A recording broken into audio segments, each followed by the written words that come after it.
سلامونه. بل قدم د کار قوانین زده کوي. د کار قوانین په دې هیوادو کې د کاري قوانین چې دي کارګرانو دپاره ډېرې هوساینې لري. د مثال په ډول باندې تاسو یو میاشت کلنۍ رخصتي لرئ او یو میاشت د ناروغي رخصتي لرئ.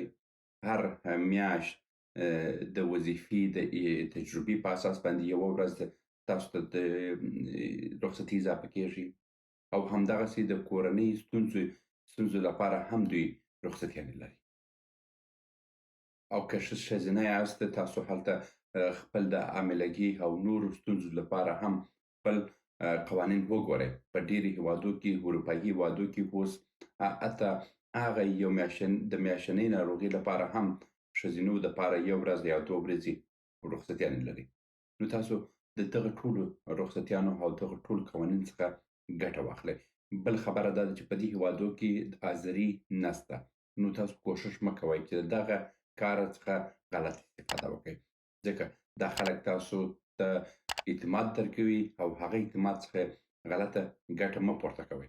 که تاسو غلطه ګټه ترې پورته کوئ، دا خلک تاسو ته کامرو د خوا څېړي او ستاسو تګ راتګ د کامرو د خوا څېړي. که څه هم حاضري نسته مګر د کامرو په اساس باندې تاسو تر کنټرول لاندې یاست. مننه.